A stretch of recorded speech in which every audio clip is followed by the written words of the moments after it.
1953, 1964. Les années de merde.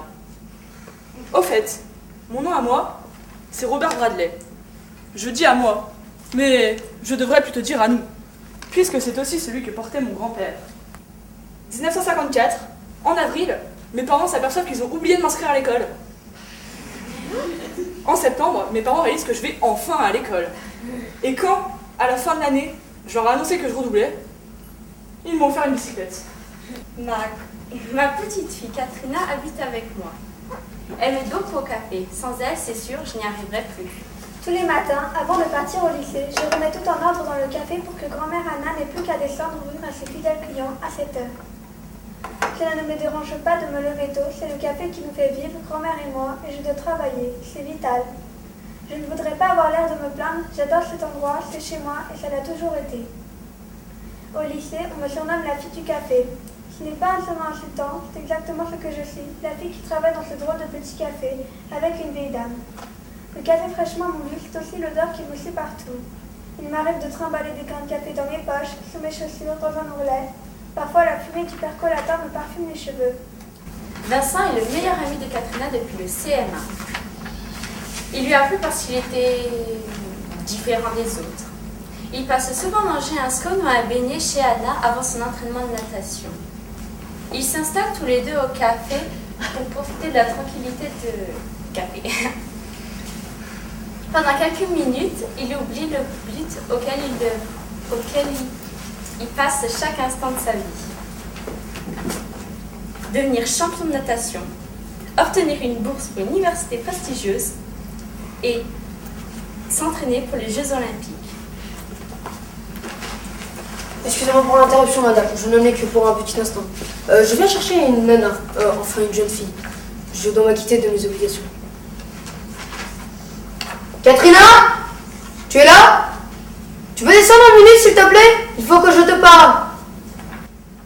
Bon, je vais vous laisser maintenant. On se verra demain, papa.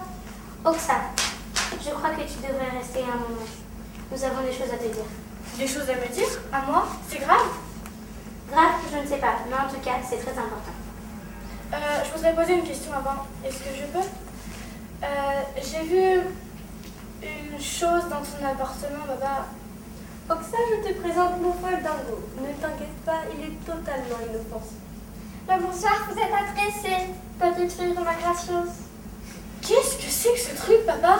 C'est le folle dingo de ta grand-mère, ma chérie. Le quoi? Le folle dingo, une sorte d'intendant si tu préfères. Dragomira possède un folle dingo et une folle dingo à son service. Je suis sûre que tu as une marque en forme d'étoile à 8 branches autour de ton nombril. Je t'explique. Cette empreinte désigne tout simplement la jeune fille qui sera la prochaine gracieuse. Et c'est toi, Oxa. Tu es la future gracieuse d'Edefia. Tu es notre inespérée.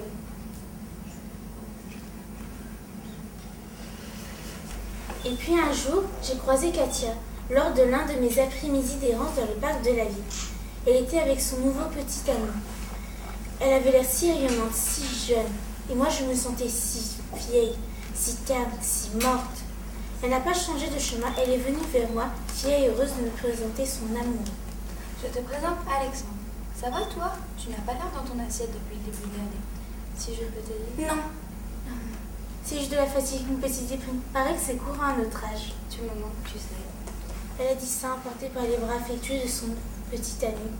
Elle me manquait elle aussi et j'en ai pris conscience à cet instant. Le messager est un personnage maléfique d'un jeu vidéo dangereux, Erebos. Il implique les joueurs dans la vraie vie et en échange de leur victoire, leur offre les cadeaux dont ils ont toujours rêvé.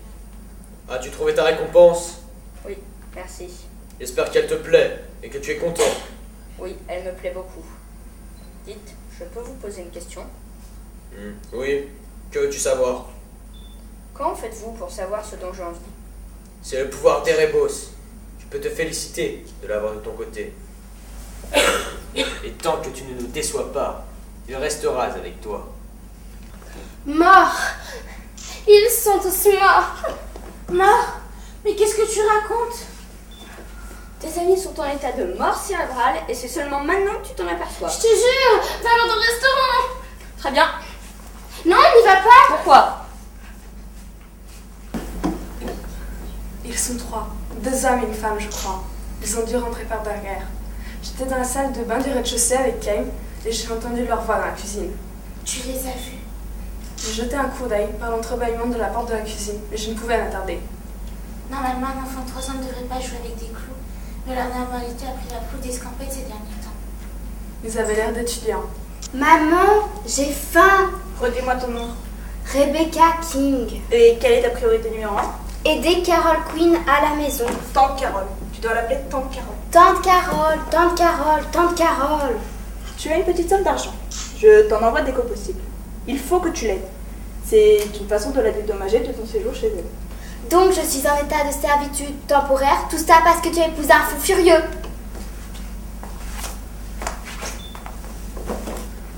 Mon Dieu, qu'est-ce qu'il t'a fait? Toi, ma Sophie. Désolée maman, excuse-moi. Sors de ma tête et redis-moi ton nom en entier cette fois. Rebecca King.